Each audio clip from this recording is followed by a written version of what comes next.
Welcome to Blurr, and thank you for joining this literary experience. Today, we highlight Désirée's Baby, a timeless and thought-provoking short story written by the renowned American author Kate Chopin. First published in 1893 in Vogue magazine, this story emerged during a period when Chopin was widely recognized for her courageous and insightful exploration of human relationships, social expectations, and emotional depth. The setting of the story is Louisiana, a region marked by its rich cultural mix, historical complexities, and deeply rooted traditions. This location plays an essential role in shaping the atmosphere and themes that surround the narrative. Kate Chopin's writing style is admired for its clarity, simplicity, and emotional resonance, allowing readers to feel the weight of unspoken tensions and societal pressures without revealing the story's central events. This introduction aims to give you a sense of the author's world, the era in which the story appeared, and the cultural landscape that influenced its creation, while keeping the plot untouched. Let's begin the story. As the day was pleasant, Madame Valmond drove over to El Abri to see Désirée and the baby. It made her laugh to think of Désirée with a baby. Why, it seemed but yesterday that Désirée was little more than a baby herself, when Monsieur, in riding through the gateway of Valmond, had found her lying asleep in the shadow of the big stone pillar. The little one awoke in his arms and began to cry for Dada.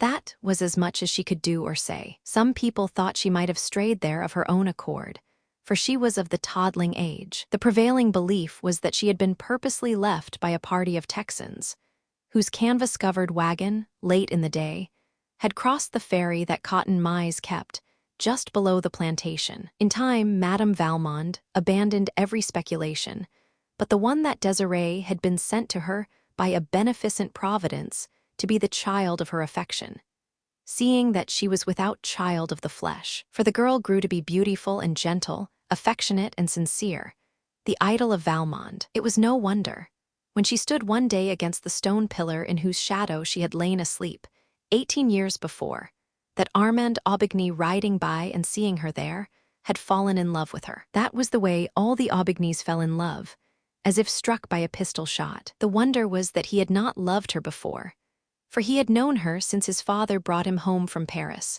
a boy of 8, after his mother died there. The passion that awoke in him that day, when he saw her at the gate, swept along like an avalanche, or like a prairie fire, or like anything that drives headlong over all obstacles. Monsieur Valmond grew practical and wanted things well considered.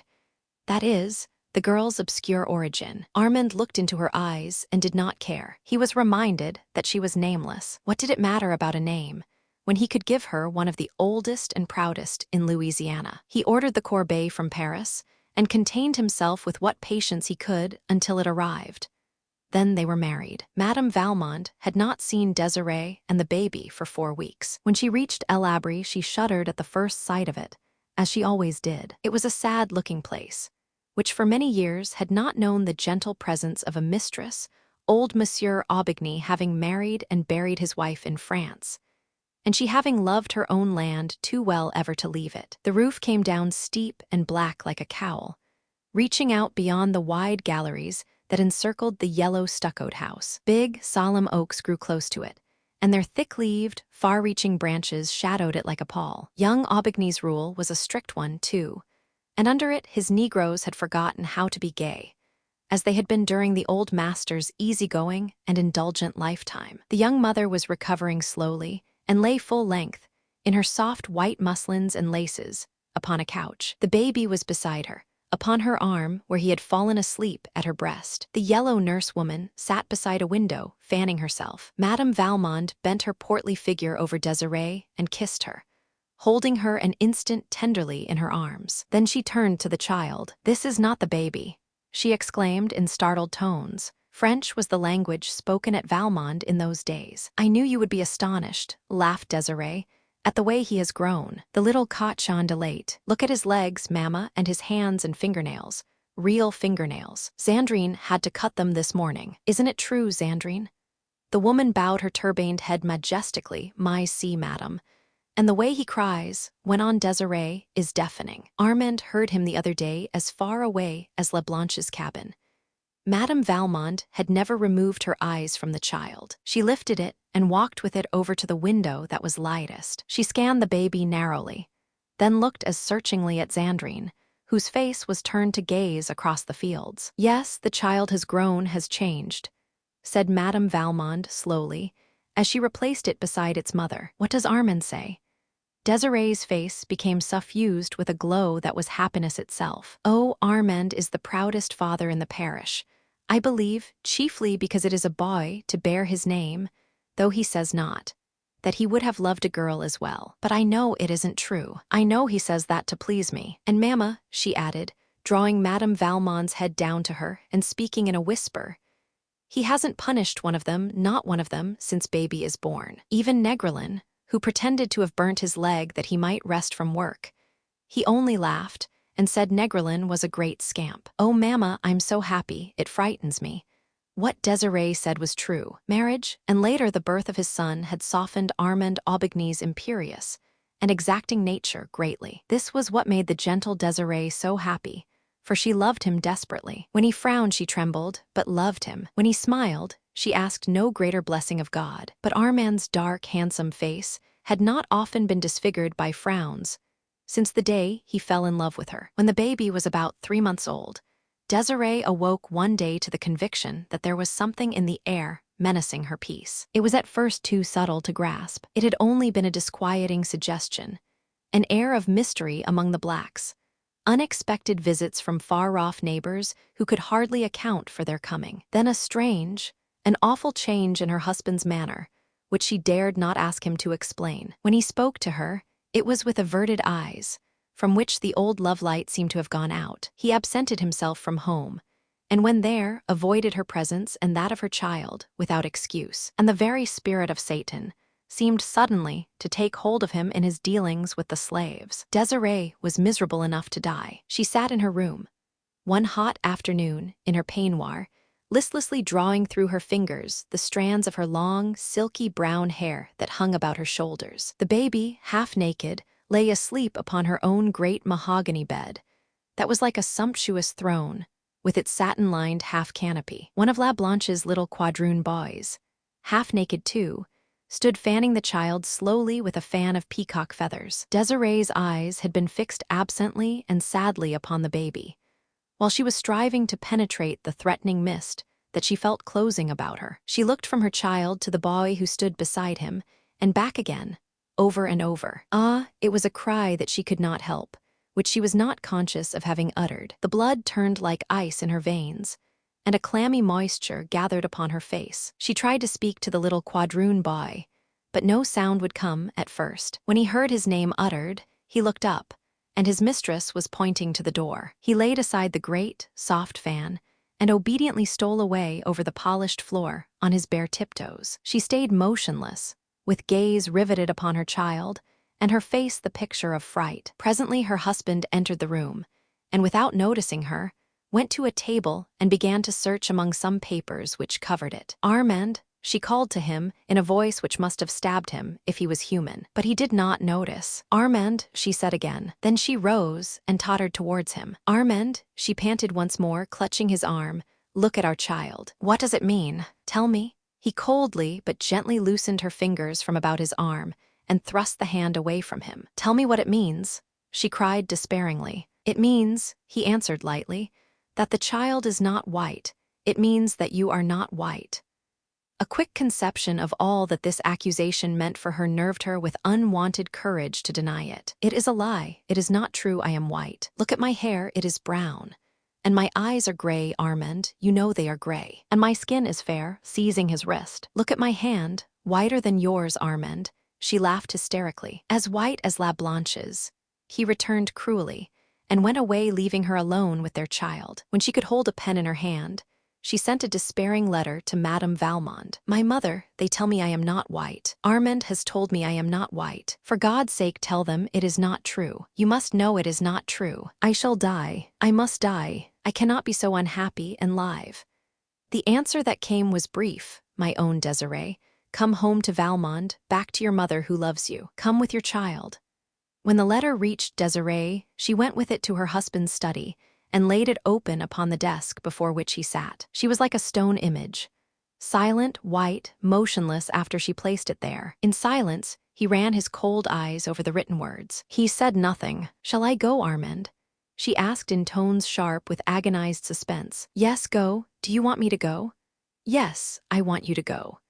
He thought Almighty God had dealt cruelly and unjustly with him, and felt, somehow, that he was paying him back in kind when he stabbed thus into his wife's soul. Moreover, he no longer loved her, because of the unconscious injury she had brought upon his home and his name. She turned away like one stunned by a blow, and walked slowly towards the door, hoping he would call her back. "Goodbye, Armand," she moaned. He did not answer her. That was his last blow at fate. Désirée went in search of her child. Sandrine was pacing the somber gallery with it. She took the little one from the nurse's arms with no word of explanation, and descending the steps, walked away under the live oak branches. It was an October afternoon. The sun was just sinking. Out in the still fields, the Negroes were picking cotton. Désirée had not changed the thin white garment, nor the slippers which she wore. Her hair was uncovered, and the sun's rays brought a golden gleam from its brown meshes. She did not take the broad, beaten road, which led to the far-off plantation of Valmond. She walked across a deserted field,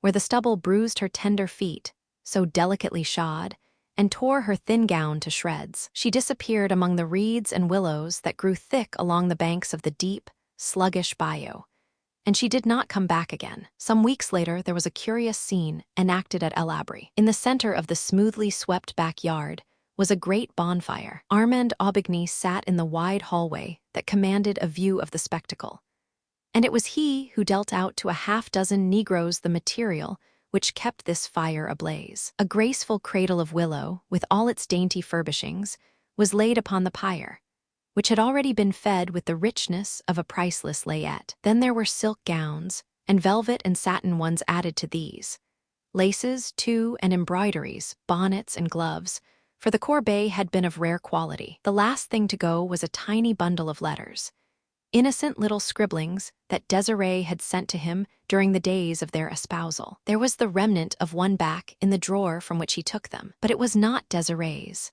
It was part of an old letter from his mother to his father. He read it. She was thanking God for the blessing of her husband's love.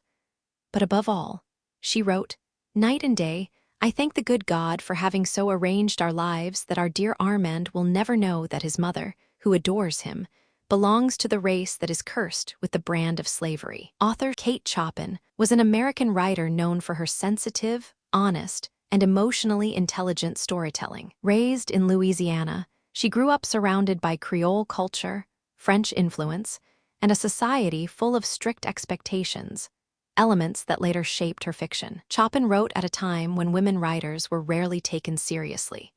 Yet her bold themes about identity, independence, and social pressure made her a pioneer of early feminist literature. Today, she is celebrated as one of the strongest voices of 19th-century American fiction. Themes, identity and ancestry, how society decides who someone is based on appearance or background, social prejudice, the impact of racial and class-based judgments, marriage and power dynamics, how relationships shift under pressure. Appearance vs. reality. Things are not always what they seem. Society's expectations, the burden of living up to rigid norms. Setting: the story takes place in Louisiana during the 19th century, on a plantation atmosphere shaped by racial hierarchy, French Creole culture, and strict social rules. The setting creates emotional tension and heavily influences the characters' choices. Point of view: it is written in third-person limited, which means the narrator focuses mainly on certain characters' inner feelings while still observing the world from the outside. This adds emotional depth and subtle suspense. Characters and their importance. Désirée, a gentle, loving woman whose mysterious background becomes central to the story's emotional tension. Armand, a proud plantation owner whose beliefs reflect the harsh social norms of the time. Madame Valmond, a warm, caring figure who represents acceptance and unconditional love. Monsieur Valmond, supportive and steady, symbolizing stability. The baby becomes a symbol of identity, ancestry, and society's judgment. Historical context: set in the post-Civil War American South, the story reflects racial divisions and social hierarchies, the obsession with ancestry and purity, a society where people were judged by appearance, strict expectations within marriage and family. This period was full of hidden tensions, and Chopin brings those tensions to the surface. Criticism when published in 1893. Some readers found it uncomfortable because it addressed race and social prejudice directly. Over time, critics have praised it for boldly exposing the cruelty of racial assumptions, deep psychological insight, a powerful, unexpected twist, early feminist perspective. Today, it is considered one of Chopin's most impactful short stories. Metaphor and symbol. The baby's appearance a symbol of society's obsession with identity. The plantation, El Abri, a metaphor for emotional oppression and social rigidity. Fire represents destruction, cleansing, and painful truth. Letters symbolize hidden realities and the past catching up. Light vs. dark imagery reflects innocence vs. social judgment. Irony, the story's central irony, exposes how wrong assumptions can destroy happiness. The truth, when finally revealed, flips everything the characters believed. Chopin uses irony to show the danger of prejudice and pride. Interesting facts. It was first published in Vogue magazine in 1893. Kate Chopin's work was ahead of her time and was often misunderstood. The story is widely taught in American schools and universities. Chopin wrote many stories about Louisiana culture, Creole families, and women's inner lives. Why it's still relevant today? The story matters today because prejudice, assumptions, and snap judgments still affect people. Questions of identity and belonging are universal and timeless. It highlights how societal pressure influences personal relationships. It reminds us how dangerous it is to judge others by appearance alone. Even after more than 130 years, its message still feels fresh and meaningful. Thank you for watching Blurr. Don't forget to like, comment, and subscribe for more timeless stories and insights.